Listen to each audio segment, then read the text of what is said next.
The Prince of Monaco was waiting. Grace Kelly had 3 days to decide her entire future. In that palace overlooking the Mediterranean, she would choose between Hollywood and a crown. Between the life she'd built with her own hands and a fairy tale written by someone else. Between Grace Kelly, the actress, and Her Serene Highness, the princess.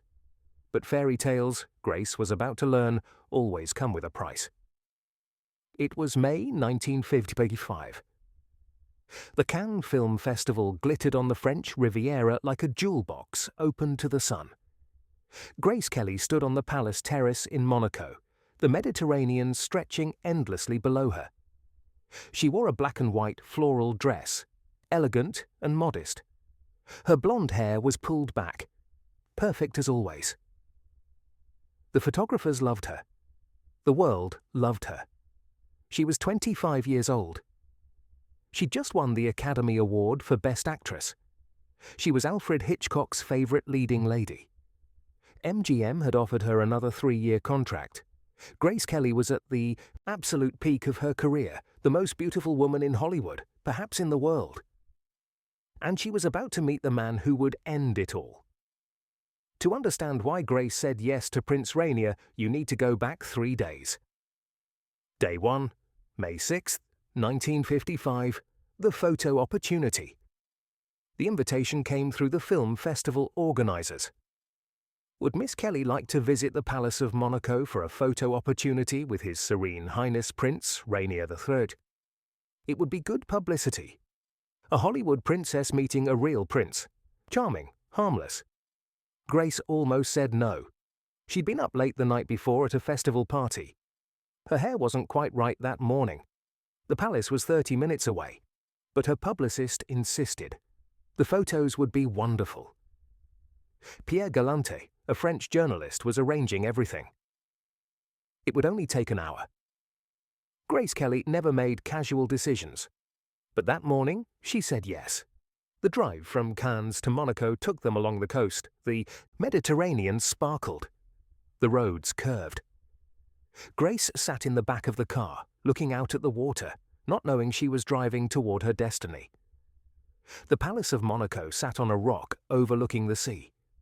Ancient, beautiful, isolated. Prince Rainier III was waiting in the palace gardens. He was 31 years old, 6 years older than Grace. Handsome in a European way, dark hair, strong features, aristocratic bearing. He wore a simple suit, not the military uniform Grace had expected. His eyes were careful, assessing. He'd seen her films. Of course he had. Everyone had. "Miss Kelly," he said, extending his hand. His English was perfect, touched with a French accent. "Welcome to Monaco." Grace smiled. The practiced Hollywood smile. Warm but controlled. "Your Serene Highness, thank you for having me." The photographers circled them like sharks. Click, click, click, the prince and the movie star. The fairy tale had already begun, and neither of them knew it yet.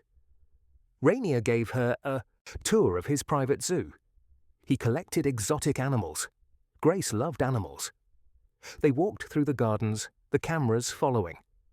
He showed her his tigers, his birds, his small kingdom of caged creatures. "You have a beautiful home," Grace said, looking out at the sea. "It's lonely sometimes," Rainier said quietly. The cameras couldn't hear. A palace is very large for one person. Grace looked at him. For a moment, the mask slipped. She saw something in his eyes. Not quite desperation, but close to it. A man who needed something he couldn't quite name. "Yes," Grace said softly. "I imagine it would be." The photo opportunity was supposed to last 30 minutes. It lasted 90. When Grace left, Rainier watched her car disappear down the winding road toward Cannes. He went back inside the palace. That night, he told his priest that he'd met someone interesting. Grace went back to her hotel. She had dinner with friends, attended another party. She barely thought about the prince. Monaco was charming. The palace was beautiful. But Grace Kelly had met 1,000 charming men in Hollywood. Handsome faces didn't impress her anymore. She went to bed that night thinking about her next film, about Hitchcock's new script, about whether she should renew her contract with MGM. She didn't know that Prince Rainier III had already made a decision. Day 2, December 1955, the visit. 7 months later, Prince Rainier came to America. Officially, he was on a tour, meeting dignitaries, attending functions, building relationships for Monaco. But everyone who knew him understood the real reason. He was looking for a wife. Monaco's constitution required that Rainier produce an heir. If he died without children, Monaco would cease to be an independent principality. It would be absorbed by France. 300 years of Grimaldi rule would end with him. Rainier needed a wife. More than that, he needed a perfect wife, someone beautiful, dignified, elegant, someone who could give him children and represent Monaco with grace. He'd dated actresses before. He'd been engaged once, but it had ended badly. He was running out of time. He was 32 years old. The pressure from his advisors was mounting.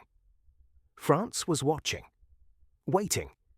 And then he'd met Grace Kelly. Rainier called her in Philadelphia. Grace's mother answered the phone. Margaret Kelly was thrilled. A prince, calling for her daughter. She'd raised Grace to be perfect, poised to marry well. But a prince? Even Margaret Kelly hadn't imagined this. "Grace, darling," she called up the stairs. "You have a phone call. From Monaco." Grace came down slowly. She wore a simple skirt and sweater. No makeup. At home in Philadelphia, she didn't have to be the ice princess. She could just be Grace. She took the phone. "Miss Kelly," Rainier's voice was warm through the line. "I hope I'm not disturbing you." "Not at all, Your Highness. I'm in New York on business. I was wondering if I might visit you in Philadelphia. I'd very much like to see you again." Grace hesitated. 7 months had passed since Cannes. She'd thought about him occasionally, the lonely prince in his palace. But Hollywood had consumed her. New films, new roles, the endless carousel of fame. But something in his voice made her say yes. "I'd be delighted," Grace said. "Wonderful," Rainier said, and Grace could hear the smile in his voice. "Wonderful." He came 3 days later. The Kelly family home in Philadelphia was elegant but not palatial. Grace's father, Jack Kelly, was a self-made millionaire, a former Olympic rower who'd built a brick fortune. He was proud, cold, demanding. He'd never thought Grace was good enough. Not athletic like her sisters, not tough enough, but a prince coming to call. Even Jack Kelly was impressed. Rainier arrived with an advisor. He wore a dark suit. He brought flowers for Grace's mother, a book about Monaco for her father. He was charming, European, polite. They had lunch. The whole Kelly family was there, watching, assessing. Grace's sisters were jealous. Her mother was beaming. Her father was calculating. After lunch, Grace and Rainier went for a walk. Alone. Philadelphia in December was cold. Grace wore a long coat. Rainier walked beside her, his hands in his pockets. "I've thought about you," he said, after a long silence. "Have you?" Grace kept her voice light. "Often." Rainier stopped walking. They were in a small park. Bare trees overhead. No photographers, no cameras. Just the two of them. "Miss Kelly." "Grace, may I call you Grace?" "Of course." "Grace, I'm going to be very direct with you. I need a wife." He said it simply, without romance. A business transaction. "I need someone to be Princess of Monaco, to give me children, to represent my principality. I need someone perfect." Grace stood very still. The cold air burned her lungs. "And I believe," Rainier continued, "that you need something too. An escape from Hollywood, respectability, a real title, not just a made-up one on a movie poster. I've seen how they treat you, Grace. The studio system, the gossip, the affairs they whisper about." Grace flinched. The Ray Milland scandal, Gary Cooper, The married men. Hollywood called her the Ice Princess, but they also called her other things. Homewrecker, gold digger, beautiful but cold. "I'm offering you a way out," Rainier said. "A real life, a palace, a crown, children, dignity." "And what would I have to give up?" Grace asked quietly. Rainier met her eyes. "Everything else." They stood there in the Philadelphia park. Grace Kelly and Prince Rainier III. Two people who needed what the other could provide. "Think about it," Rainier said. "I'll be in New York for another week. Take your time." But Grace Kelly never took time. She made decisions quickly, cleanly, like cutting with scissors. That was how she'd survived Hollywood. Decide and move forward, never look back. 3 days later, she called him in New York. "Yes," she said into the phone. Just one word. "Yes." On the other end, Rainier closed his eyes. Relief flooded through him. Monaco was saved. His lineage was saved. Neither of them said, "I love you." They didn't know each other well enough for that. But the contract was sealed. Day 3, January 5th, 1956. The announcement. The engagement was announced to the world. Grace Kelly, Academy Award-winning actress, was engaged to Prince Rainier III of Monaco. The wedding would be in April. The wedding of the century. The reaction was instant. Hollywood was stunned. Her friends called, begging her to reconsider. Hitchcock sent a telegram. "Don't do it, Grace. You're throwing away your career." But the most interesting reaction came from Grace's father. Jack Kelly sat in his study reading the newspaper coverage. His daughter was going to be a princess. His daughter. The one he'd always thought wasn't quite good enough. Not athletic. Not tough. Too soft, too dreamy, always wanting to act. He called Grace into the study. "Sit down," he said. Grace sat. Even at 26, even with an Oscar on her mantle, she was still her father's daughter, still seeking his approval, still hoping he'd say he was proud.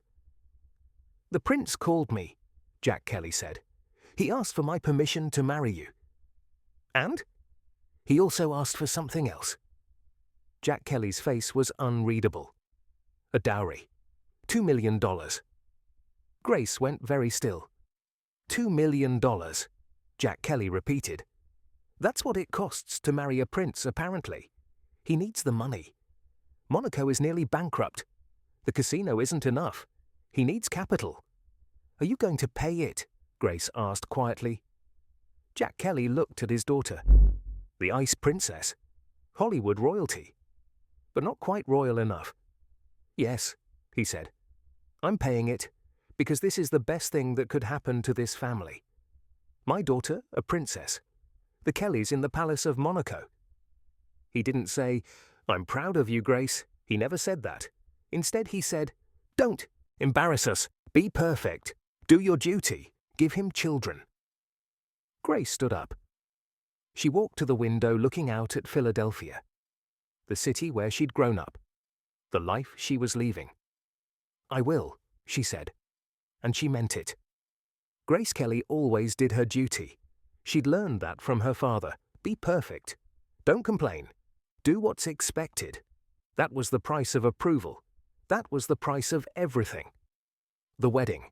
April 19th, 1956. The wedding was a spectacle. 2 ceremonies, civil and religious. Over 2,000 guests. 30 million people watching on television. Grace wore a gown designed by Helen Rose, paid for by MGM. Even her wedding was a Hollywood production. She walked down the aisle of St. Nicholas Cathedral. The dress weighed 40 pounds. Lace, seed pearls, 25 yards of silk. She could barely breathe. Prince Rainier waited at the altar.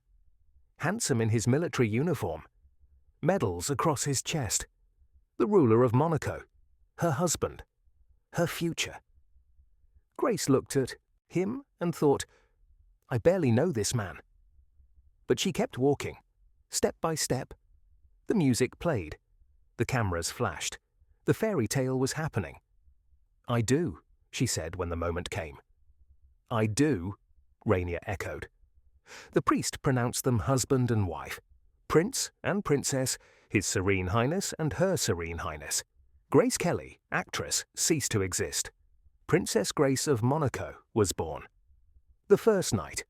The reception lasted until midnight. Dancing, champagne, dignitaries from every country.